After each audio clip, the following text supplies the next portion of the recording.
Welcome to Girls Love Diaries, because every heart has a story. Mahirap magmahal ng taong hindi pa tapos magmahal ng iba. Mas mahirap kung alam mo na yun sa simula, pero pinili mo pa ring manatili.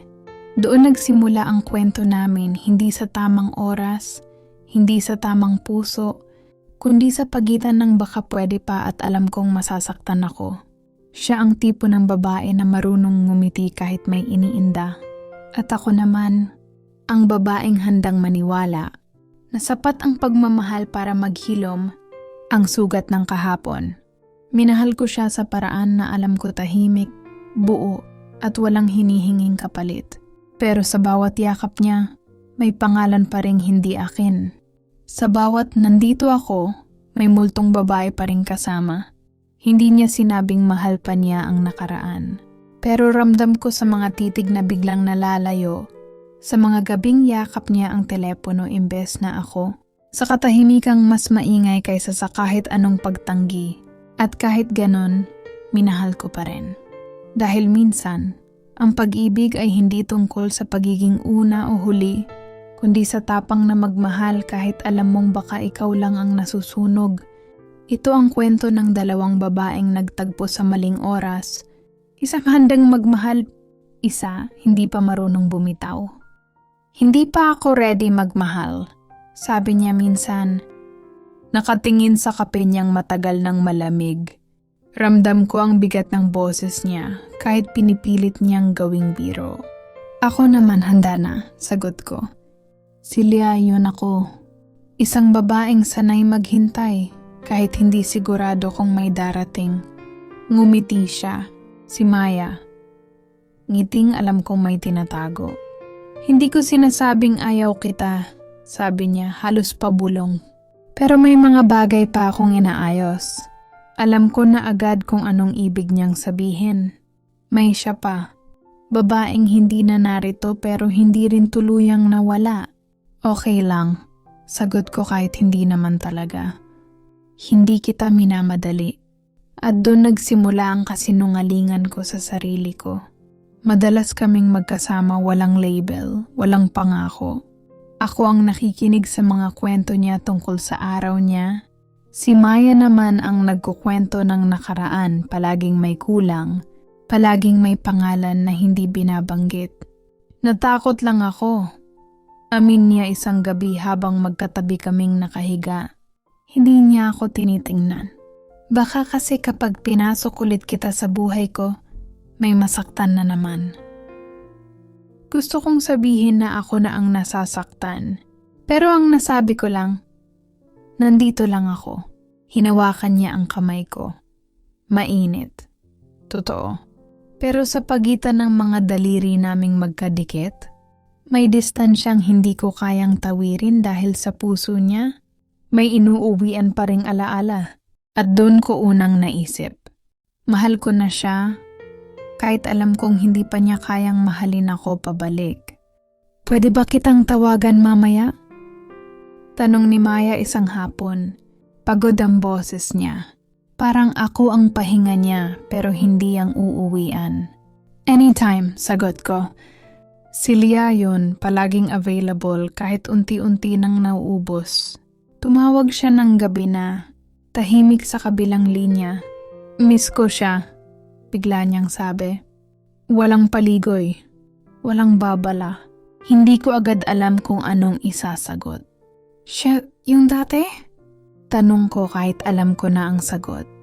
Oo, sagot ni Maya. Hindi ko alam kung bakit hanggang ngayon, bumabalik pa rin. Ngumiti ako kahit walang nakakakita. Okay lang, sabi ko. Natural lang naman yon. Pero ang totoo, bawat salitang binibitawan niya ay parang unti-unting humihila sa akin palayo sa sarili ko. Kinabukasan nagkita kami. Umulan. Magkatabi kami sa waiting shed. Basang-basa. Nanginginig.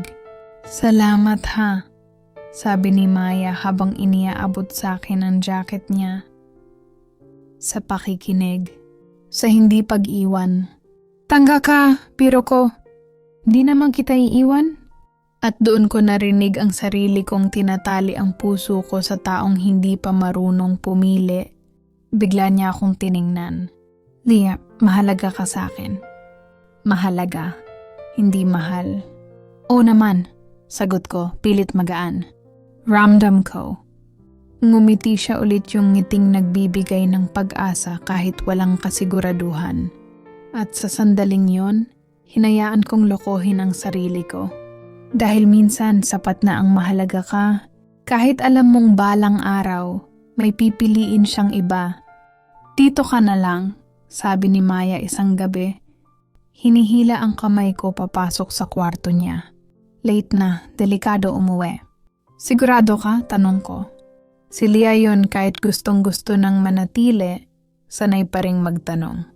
Oo, sagot niya agad. Gusto kitang kasama. Gusto. Hindi kailangan. Hindi mahal. Magkatabi kaming nakahiga, nakatalikod sa isa't isa. Ramdam ko ang init ng likod niya.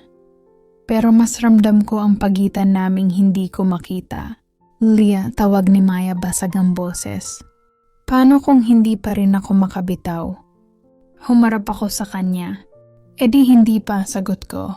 Hindi kita pipilitin. Tumitig siya sa akin ng matagal. Parang may gustong sabihin pero takot ilabas. Tapos bigla niya akong niyakap. Mahigpit. Parang natatakot akong mawala.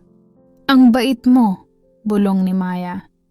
At doon ko naramdaman ang pagiging mabait ko ang dahilan kung bakit hindi niya kailangang pumili. Kinabukasan, nagising akong wala na siya sa tabi ko. May message sa phone ko. Maya, may kailangan akong kausapin. Siya. Nanlamig ang mga daliri ko. Okay lang. Bulong ko sa sarili ko kahit walang nakikinig. Nang bumalik siya kinagabihan, hindi ko na tinanong kung kumusta ang usapan. Ngumiti lang siya, pagod, magulo ang isip. Salamat sa paghihintay, sabi ni Maya. Palagi, sagot ko. Pero sa loob-loob ko, may tanong na paulit-ulit na sumisigaw. Hanggang kailan ako halos sa'yo, pero hindi kailanman magiging akin? Bakit parang malayo ka? Tanong ni Maya habang sabay kaming naglalakad pa uwi. Mahina ang ulan, sapat lang para maging dahilan para magpayong kami ng magkalapit. Pagod lang, sagot ko. Si Lia yon, sanay nang itago ang totoo sa likod ng simpleng sagot. Huminto siya sa paglalakad. May nagawa ba akong mali? Gusto kong sumigaw. Gusto kong sabihin na oo araw-araw, hindi niya sinasadya. Wala, sabi ko. Sanay lang siguro akong umintindi. Tumingin siya sa akin, parang may guilt sa mga mata niya. Lia, kung pwede lang sana. Kung pwede lang sana? Ulit ko. Kung pwede lang sana maging madali, sagot ni Maya. Kung pwede lang kitang mahalin ng buo, tumahimik ako. Dahil ang kung pwede lang sana ay hindi pangako, paalam lang na hindi pa binibigkas. Hinawakan niya ang pisngi ko, dahan-dahan. At least nandito ka, bulong niya. At kahit alam kong mali, pumikit ako. Dahil minsan, sapat na ang pakiramdam na pinipili ka, kahit sandali lang. Lia, tawag ni Maya isang gabi, nanginginig ang boses. Kailangan kitang kausapin. Nakatayo siya sa harap ko, may distansya na parang pader. Anong nangyari? Tanong ko kahit alam ko na. Bumalik siya, sabi ni Maya. Hindi ko inasahan, pero andito na naman siya. Parang may humila sa dibdib ko pababa. Lang ang nasabi ko. Hindi ko sinasabing pipiliin ko siya. Dagdag niya agad. Pero hindi ko rin kayang bitawan agad. Ngumiti ako, masakit, sanay. Ayos lang, sabi ko. Naiintindihan ko. Lumapit siya. Gusto akong yakapin. Umatras ako sa unang pagkakataon. Maya, sabi ko, mahinahon pero pagod na. Hindi ako yung hinahanap mo. Ako yung nandito habang naghihintay ka sa kanya. Natahimik siya. At sa katahimikang yon, alam kong tama ako. Pasensya na, bulong ni Maya. Okay lang, sagot ko. Pero sa loob-loob ko may bahagi ng sarili kong tuluyang sumuko.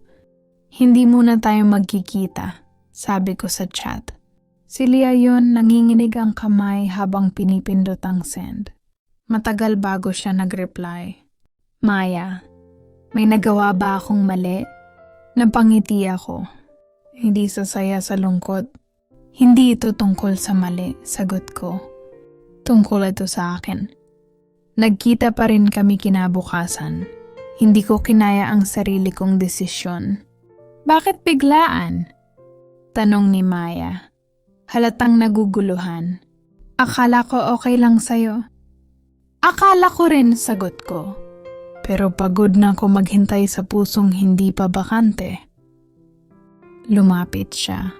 Lia, mahalaga ka sa'kin. Yan na naman, sabi ko mahinahon pero basag ang boses. Mahalaga, pero hindi sapat para piliin. Tahimik siya. At sa katahimikan niyang yon, mas lalo kong naramdaman ang bigat ng katotohanan. Lumipas ang mga araw na walang message, walang tawag. Walang kumain ka na ba?